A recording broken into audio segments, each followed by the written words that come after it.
keep it on the email. So, this is exactly what I'm doing with it, and that's okay. It's an honor to be here to speak with everyone today. I'm very pleased. I'm not very happy about so many people standing, though, from a pacing viewpoint. So there are 1, 2, 3, 4, 5 chairs in front here, and there's lots of legroom up here. So I absolutely insist that everybody find a spot, either on a chair or on the floor, please. I will not continue until you do.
So I'm here today to talk to you as a bit of an update. I obviously can't go into every little detail, but just an update on ME and fibromyalgia. That's really my purpose here. And to basically have you all show up for it is absolutely wonderful. So I really appreciate your time. Statistically, we know from wonderful work done by Margaret Parler, who is the president of the National ME-FM Network Action. If you're not familiar with that, please see the booth over here. The information over there is really critical for you to understand where this information comes from. So what happened was that the Canadian Community Health Survey was done several times, including questions for people who were chronically ill, once in 2005, once in 2010, and they're supposed to be included roughly every 5 years.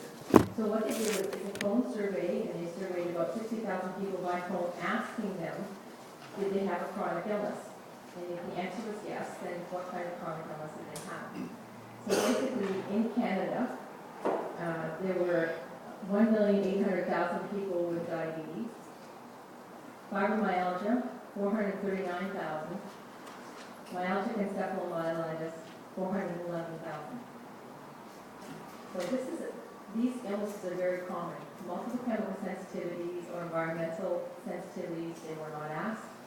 Lyme disease, chronic Lyme disease was not asked for, so we have no statistics on those at all. But this is just to let you know that even though the medical community does not have knowledge of these illnesses, that these illnesses are real.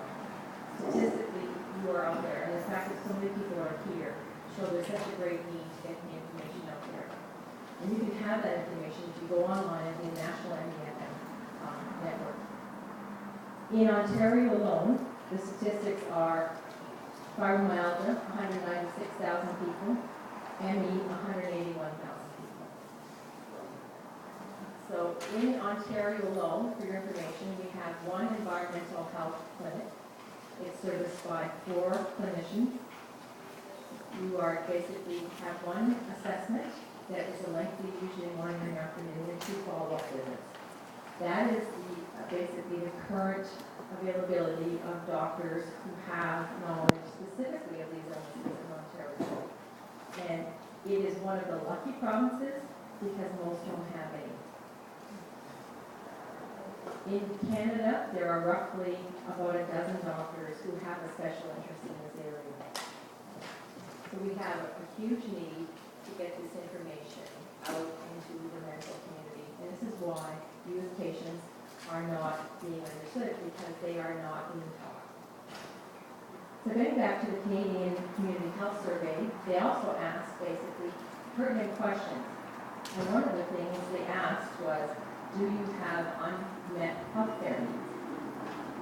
So most of the other things were averaged together. The average is about 12% of patients surveyed who had unmet health care needs. People with ME, it was up to 30%. People with FM, 33%. So the statistics show that people do not have your needs being met. In terms of food insecurity, which means, do you have enough food on the table? Do you have enough food on the table for your children to eat? On average, it was about 7%. For fibro, it was about 13%, and for ME, it was 20%. That just shocks me.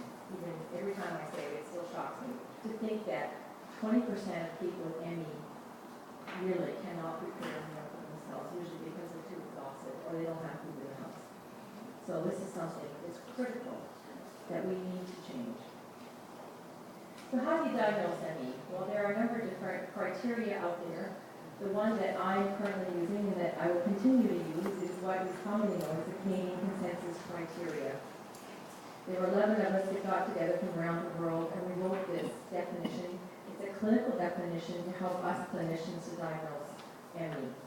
So what it involves is having certain criteria ruled in and certain other diagnoses ruled out. So before you make the diagnosis of ME or CFS, you basically have to rule out all the endocrine problems like Addison's disease, diabetes, thyroid problems. You have to rule out other rheumatological illnesses such as lupus, etc., other infectious diseases such as HIV, hepatitis, Lyme disease, substance abuse. You have to rule out neurological disorders such as MS. You have to rule out primary psychiatric disorders. It doesn't mean you can't get depressed when you have any, but it cannot be the primary diagnosis at the time of diagnosis.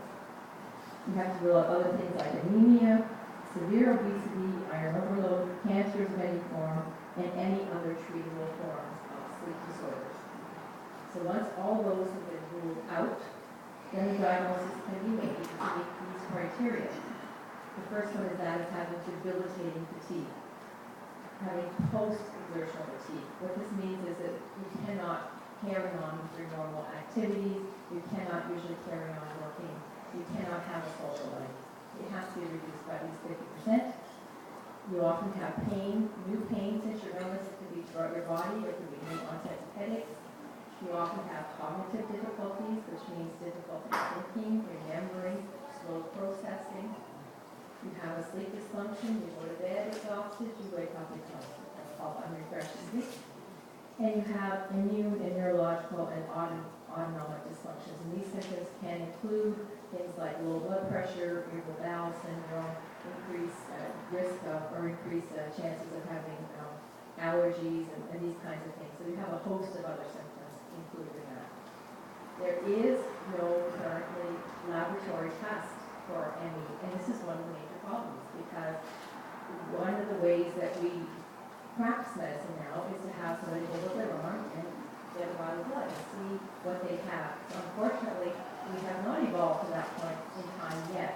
But in my opinion, I think it will be coming. Not soon, unfortunately, because we don't have all the pathways sorted out, but it is coming.